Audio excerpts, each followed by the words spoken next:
Guitar Hero 3 is kind of the continuation of the Guitar Hero franchise. This is the first game done by Neversoft. We were really excited when we found out we were going to be working on Guitar Hero. We were also very nervous.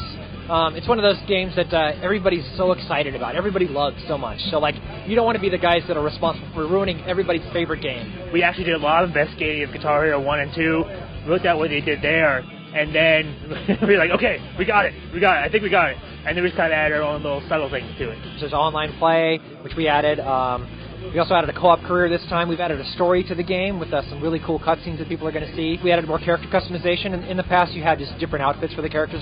Now there's outfits and new color combinations that really are like completely different characters. So we added a lot of cool stuff, but really kept the same Guitar Hero game intact. There are differences between the next-gen and the current-gen models. You know, like 360 and the PS3 versions have different secret unlockable characters comparative to the PS2 and Wii version. The Wii version doesn't have downloadable content, but it does have online play, which is very exciting. It also has really cool like rumble functionality with the Wiimote. Also, when you miss a note, you hear the note coming out of the Wii speaker. And the PS2 version is really pretty much a Guitar Hero that people know and love, but they have a new guitar shape to deal with. Online on the PS3 and Xbox 360, you play with your friends on co-op and go through our entire set list.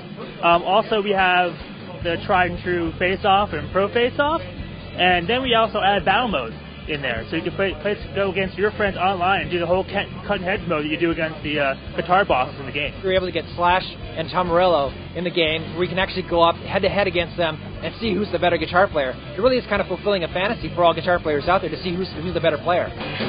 Adding online play into a game is always a huge challenge. Neversoft was actually the first developer to add an online PlayStation 2 game with Tony Hawk 3. So we know the challenges that are involved in getting a game to play online, where there's not a bunch of lag, or all that kind of stuff, where people are synced up correctly. So, but the fans wanted to see it in the game, and I think it really adds a lot to the game having it in there.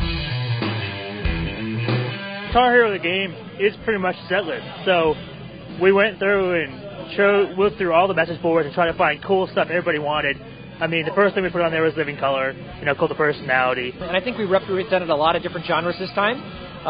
We have really good punk rock songs in there. We have the Dead Kennedys in there, which is pretty cool. Haven't been in the game before. We have Social Distortion in there. We also have some, cool bands like Sonic Youth in there, for example, which is a great guitar song. Lots of cool different guitar parts playing in that. We just try to get all kinds of different stuff. We have hair metal in there like Poison. We have thrash metal with Slayer. Classic rock, tons of classic rock. Just lots of cool mixes of music in there.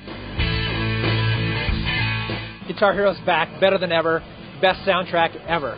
You got that. If you're like the kind of guy that really wants a more competitive mode when you're playing, or a guitar player who really wants to see if you're a better guitar player than Slash, then boss battle mode is the thing for you. Guitar Hero 3 Legends of Rock is coming to stores on October 28th.